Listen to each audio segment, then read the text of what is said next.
Welcome to Whole Bible Study with your host, Inoue. Today we're taking a deep dive into Numbers chapter 13.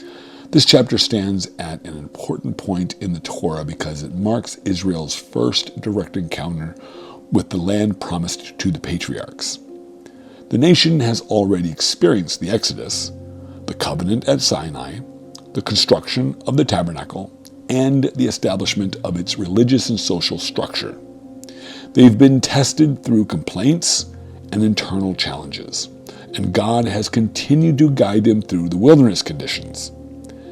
Numbers 13 takes special place as Israel reaches the threshold of the land itself, and the events described here shape the direction of the generation that left Egypt. That chapter begins with God instructing Moses to send men to explore the land of Canaan. The Hebrew verb used here is yaturu, pronounced veyaturu, which means to explore, to scout, or to investigate. This verb indicates information gathering rather than military engagement.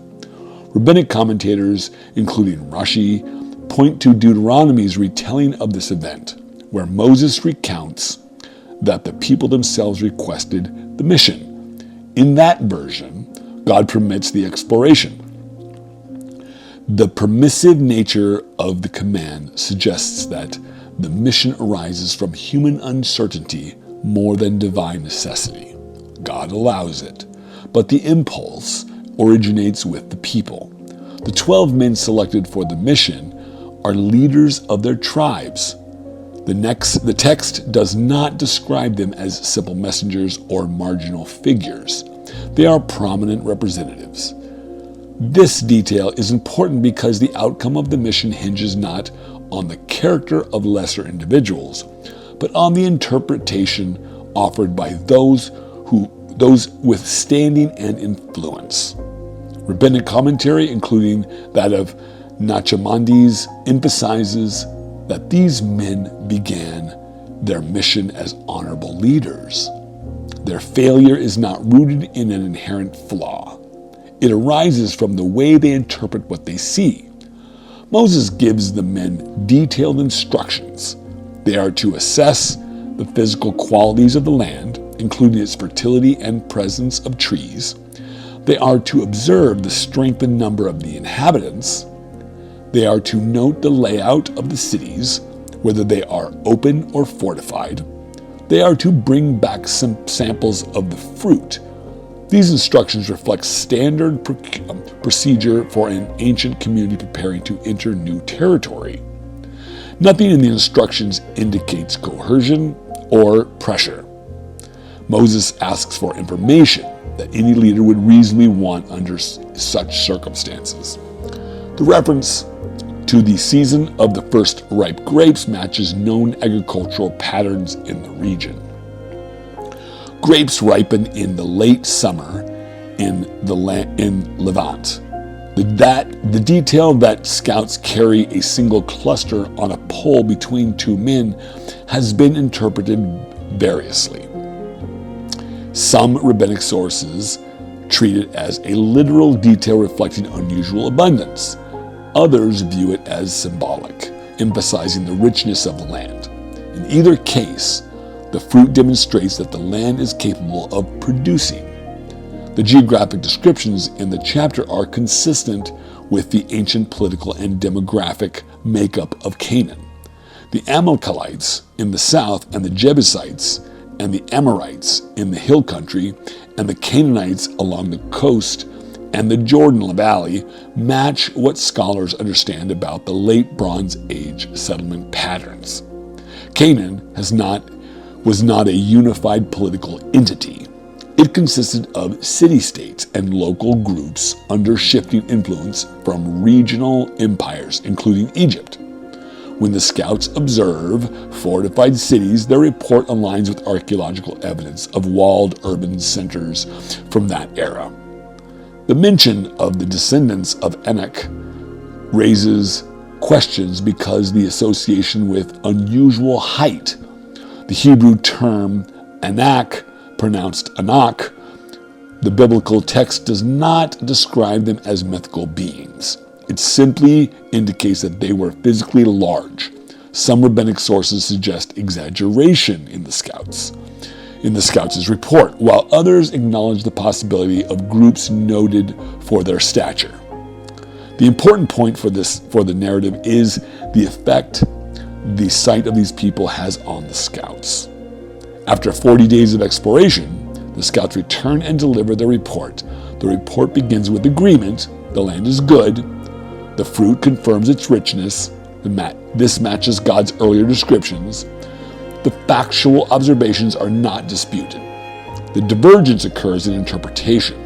Caleb speaks briefly and asserts that Israel can advance and take possession of the land. His statement reflects trust in God's promise rather than an analysis of military capability. Later tradition identifies Caleb and Joshua as the only scouts who interpret the mission through the lens of covenant confidence rather than fear. The other 10 scouts present a more detailed and negative interpretation. They state that the inhabitants are strong. They note the fortified cities. They describe the land as one that, quote, consumes those who live in it. This last phrase has been widely commented on Jewish tradition. It does not refer to any natural phenomenon. It reflects the scouts' emotional state. Their fear shapes the meaning they assign to what they saw. They then refer to the presence of people associated with the Anakim, emphasizing size and strength in a way that amplifies fear. Their final statement reveals the core issue. We were like grasshoppers in our own eyes. The Hebrew word is kachagavim.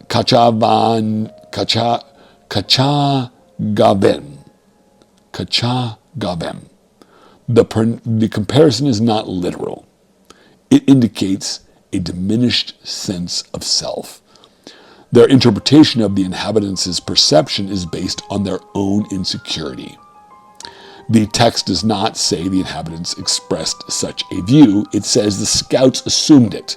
Their self-perception shapes their interpretation of external reality.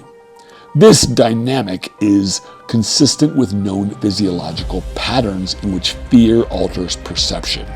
When individuals or groups feel inadequate, they interpret neutral or even positive information as threatening. The scouts acknowledge the land's goodness, but their internal fear shapes how they interpret the conditions for entering it. Their interpretation carries more weight within the community than Caleb's confidence. This reflects the influence of leaders on collective emotion. People tend to adopt the emotional posture of the most vocal or authoritative figures. The narrative structure of the chapter is deliberate. It presents the exploration, then the evidence, then the interpretation. The interpretation is the turning point. The text highlights that the observable facts do not create the crisis. The interpretation of those facts creates the crisis. Caleb's interpretation is brief and oriented around trust. The other scouts' interpretation is lengthy and oriented around threat. The contrast shows how fear generates elaboration, while trust produces clarity. Rabbinic tradition examines the motives of the 10 scouts.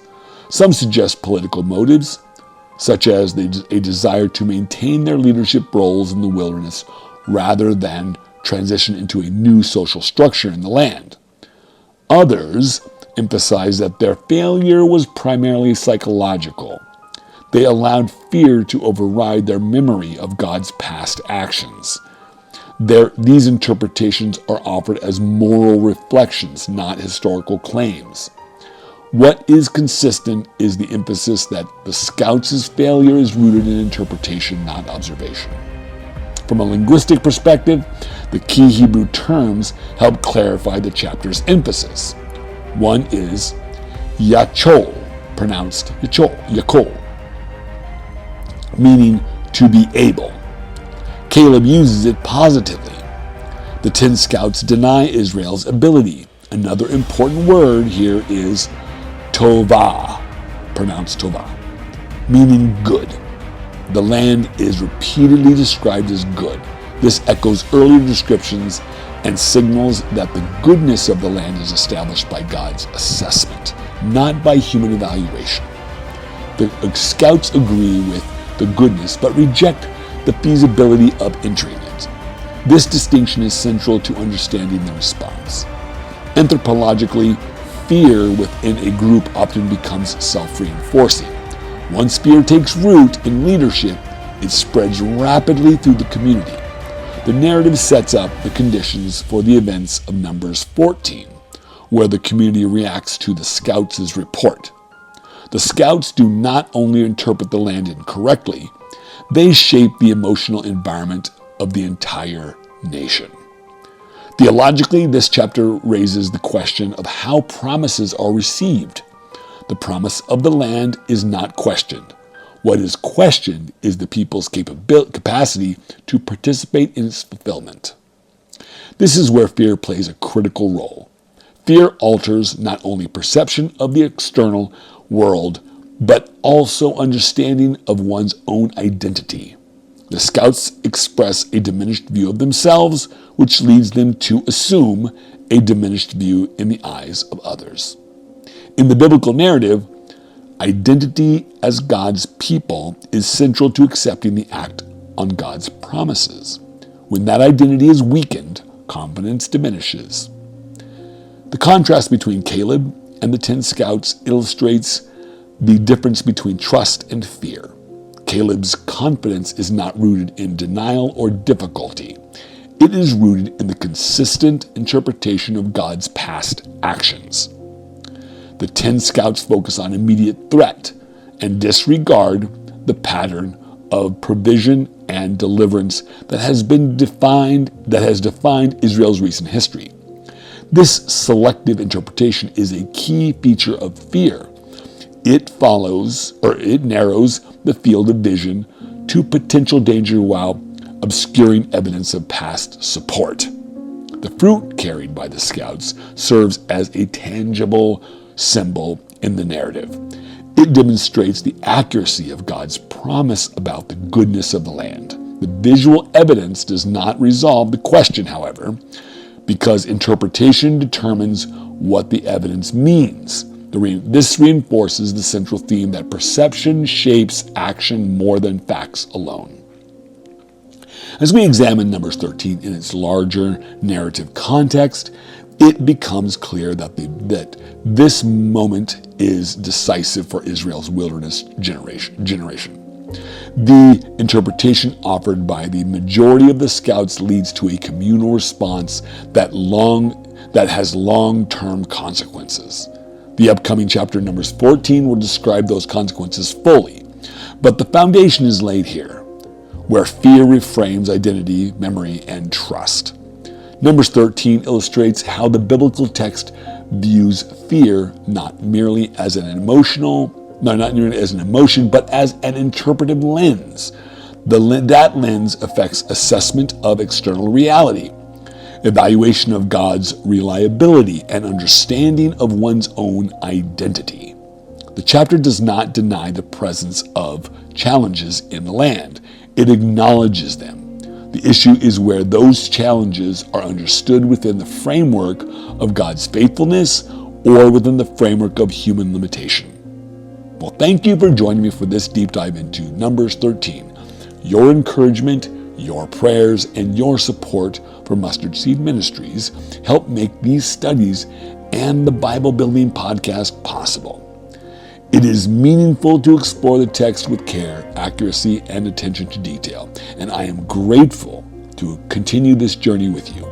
And I will see you in the next chapter soon.